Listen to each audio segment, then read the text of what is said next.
अंते जी, सरकार पीछे हटने को तैयार नहीं है और किसान घर जाने को तैयार नहीं है, क्या कहें?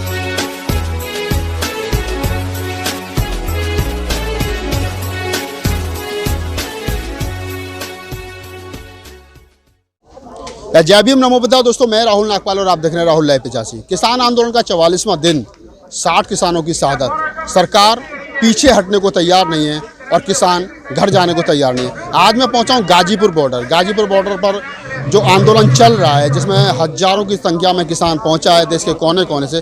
आज हमारे साथ हैं इसी मुद्दे पर बात करने के लिए भंते बीपी थिरो ज्योति, जो अखिल भारतीय भिक्षु महासंघ के राष्ट्रीय महासचिव है, बुद्ध शांति मिशन ट्रस्ट ऑफ इंडिया के राष्ट्रीय महासचिव हैं। तो उनसे बात करेंगे। भंते जी, सरकार पीछे हटने को तैयार नहीं है और किसान घर जाने को तैयार नहीं है, क्या कहेंगे? और आप भी यहाँ आ जाएं, पहली बार आपका समर्थन यहाँ पहुँचा है, क्या कहेंगे?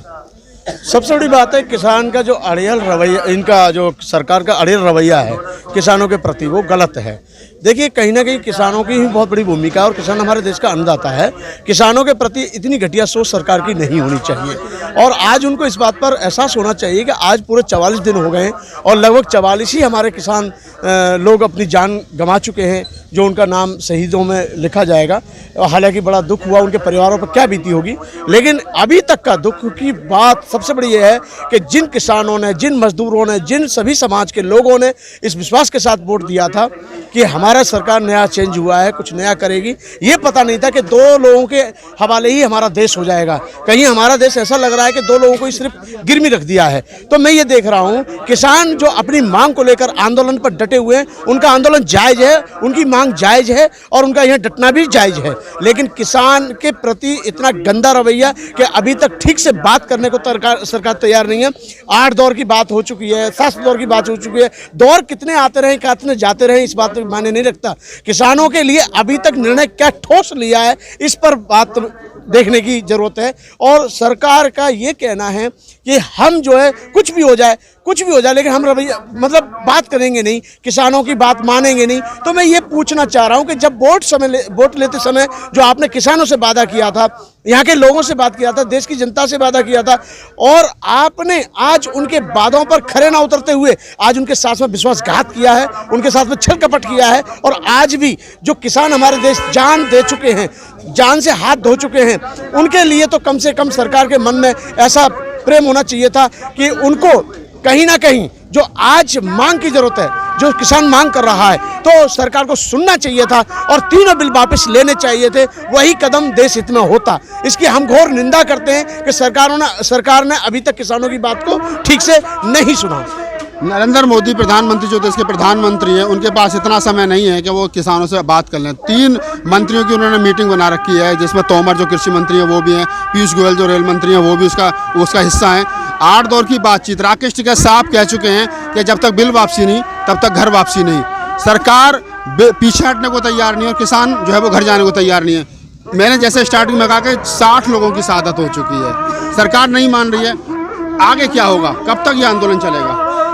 देखिए, हमारे देश के प्रधानमंत्री के पास चुनावों में जाने के लिए पूरा टाइम है, बीजेपी की रैली अटेंड करने के लिए पूरा टाइम है, अडानी अंबानी जी की राजी खुशी पूछने के लिए पूरा टाइम है, यहाँ तक कि अक्षय कुमार को 2-4 घंटे नहीं, पूरे दिन का इंटरव्यू देने के लिए पूरा टाइम है। लेकिन किसानों की मांग सुनने का, किसानों की बात सुनने का टाइम नहीं है। इससे ज़्यादा क्या घिनौनी हरकत हो सकती है? देश के प्रधानमंत्री सबके प्रधानमंत्री होते हैं, एक के नहीं होते। लेकिन सिर्फ ये सिद्ध कर दिया कि ये और नरेंद्र मोदी जी सिर्फ और सिर्फ भारतीय जनता पार्टी के प्रधानमंत्री हैं, ना कि देश की जनता के। जबकि जनता से इन्होंने वादा किया था कि हम अच्छे दिन लाएंगे, 15 लाख रुपए देंगे, 2 करोड़ लोगों को रोजगार देंगे साल में।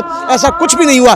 किसान नहीं जाएंगे, सही बात है, क्योंकि किसान की जायज मांग है, किसान आंदोलन कर रहे हैं। और जैसा कि मैं सुन रहा हूं कि 40 से ज़्यादा यानी 60 लोगों तक अब तक यहाँ पे लोगों की जान जा चुकी है। ये बड़े शर्म की बात है कि हमारे देश की राजधानी के पास में जो नई दिल्ली के पास में जो आंदोलनकारी हैं, आज उनको कोई सुख सुविधा भी नहीं दी जा रही है। किसी भी प्रकार के जब आंदोलन की बात करने के लिए लोग आते हैं तो मैं ये देखता हूँ कि उन्हें पानी बरसाया जाता है, उनको डंडे मारे जाते हैं, उनको कोशिश की जाती है कि यहाँ से हटाया जाए, क्योंकि इनको ये अफवाह फैला दिया है कि अगर भीड़ होगी तो कोरोना वायरस इकट्ठा होगा, कोरोना की बीमारी फैलेगी। तो मैं ये पूछना चाह रहा हूँ माननीय प्रधानमंत्री जी से, देश की केंद्र सरकार से, कि जब तुम्हारी रैलियां होती है पार्टी की तो कोरोना वायरस कहाँ चला जाता है, और जब हमारे बौद्ध भिक्षु, हमारे देश के किसान, हमारे देश का जो जिसको जरूरत है वो अपनी मांग को लेकर कोई आंदोलन करता है तो उन पर लाठियां बरसाई जाती है, पानी बरसा जाता है। ये कौन सा कोरोना वायरस है जो तुम्हारे ऊपर लागू नहीं होता है, गरीब जनता के लिए, देश की आवाम जनता पर लागू होता है।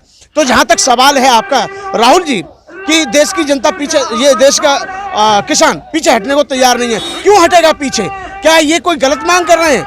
हटना तो सरकार को पीछे चाहिए, सरकार को सोचना चाहिए कि हमने जब वोट लिया था तो अच्छे दिन लाने का वादा किया था, आज शास्त्रार्थ तो छोड़िए, कोई बात करने को तैयार नहीं है उनका आदमी। तो ये बात जो आप कह रहे हो 3 लोगों की टीम बनाई है, यहाँ का तो उल्टा ही सिस्टम है।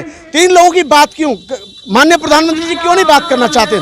प्रधानमंत्री जी ना सही तो गृह मंत्री जी बात करें, और इस पर 3 जो बिल लिए हैं, जो चोरी छुपे लिए हैं, जो विपक्ष को नहीं पूछा, कैबिनेट में पारित नहीं है, आप अपनी मनमर्जी से बिल पारित कर लेते हो। ऐसे बिलों को वापस लेना चाहिए, तभी हमारे देश में किसान सुरक्षित रहेंगे, हम सब लोग सुरक्षित रहेंगे। बनते जी, बहुत सारे आंदोलन देश में हुए हैं आज तक।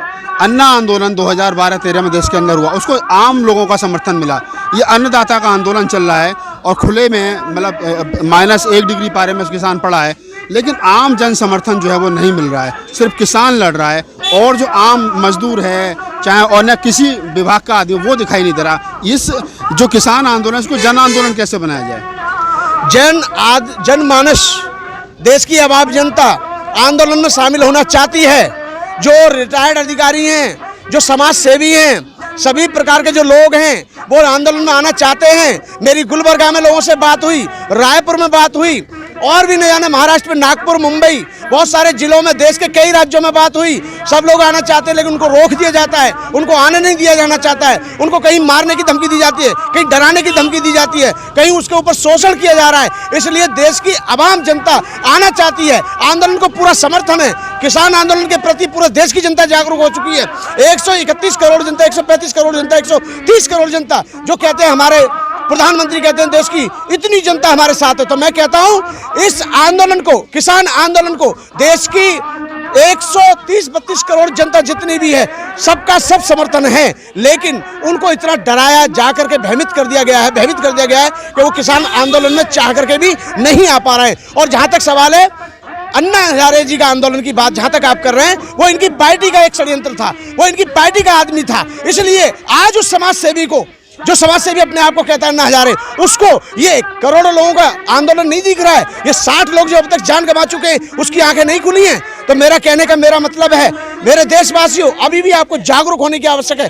अब आप जान लें अच्छे से कि जो भी आप आंदोलन करते हैं, आपको पिटवाया जाता है, पानी बरसा जाता है, आपके ऊपर अत्याचार किया जाता है, और जो उनकी पार्टी की रैलियां होती हैं उनको पूरी तरह से सरकार समर्थन देती है, सहयोग करती है। और हमारे देश के चाहे मुस्लिम भाई हो, सिख भाई हो, जैन भाई हो, ईसाई भाई हो, जितने बौद्ध भाई हो, सबके ऊपर अत्याचार किया जाता है। इनकी पार्टी का जो गीत गाता है उसको ये कहीं ना कहीं उठा करके राज्यसभा का MP बना देते हैं, और कहीं ना कहीं उसको पूरी तरह से समर्थन करते हैं। आज अन्ना हजारे हो, चाहे रामदेव हो, चाहे किरण बेदी हो, और भी ऐसे लोग हैं जिन्होंने उस समय आंदोलन किया था, उनको सबको कहीं राज्यपाल बना दिया, कहीं हजारों करोड़ का मालिक बना दिया, कहीं किसी को समाज सेवी की उपाधि दे दी। तो मैं ये पूछना चाह रहा हूँ, अन्ना हजारे जी, किरण बेदी जी और रामदेव, इन तीनों की आंखें अब कहां बंद हो गई? ये तीनों सबके सब निकल के आ जाते थे। आज देश का करोड़ों किसान सड़कों पर पड़ा है, भूखा प्यासा। और इतना ही नहीं, मैं अपने किसानों के प्रति बहुत सद्भावना रखता हूं। बहुत हिम्मत वाले किसान हैं हमारे किसानों ने ये कह दिया, पूरे देश के किसानों ने, कि चाहे ये आंदोलन साल तो छोड़िए कितने ही साल चले, हम पीछे नहीं हटेंगे। तो ये कहीं ना कहीं हमारे देश की जागरूकता का सवाल है। आज हमारे देश का सभी समाज का वर्ग जागरूक हो चुका है, और वो ये जान चुका है अच्छे तरह से कि हमें अपने मौलिक अधिकारों की रक्षा स्वयं करनी चाहिए। क्योंकि संविधान, बाबा साहब अम्बेडकर ने संविधान जो बनाया, सभी को फंडामेंटल राइट्स दिए, सभी को अधिकार दिए, और आज कहीं ना कहीं ये सरकार वर्तमान की उस संविधान को मिटाना चाहती है, और दूसरे लोगों को, अपने जो इनके खास हैं, 2, 3, 4 लोगों को पूरा देश सौंपना चाहती है। लेकिन ये सरकार की गलतफहमी है। हमारे देश की जनता बहुत अच्छी है, जब ये चाहती है तो सर पर बिठा लेती है। जिस दिन इसको एहसास हो जाता है कि हमारे साथ गद्दारी कर रहा है, तो ये उठाकर को उसको मिट्टी में मिलाने का काम भी करती है। धन्यवाद। तो ये थे भिक्षु BP थिरोज्योति, जो अखिल भारतीय भिक्षु महासंघ के राष्ट्रीय महासचिव हैं। बहुत जोश में और होश में और अच्छे तरीके से आज उन्होंने अपनी बात रखी, और वो भी यहाँ पर आज अपना समर्थन देने पहुँचे हैं। तो बनते ही बहुत बहुत धन्यवाद आपका।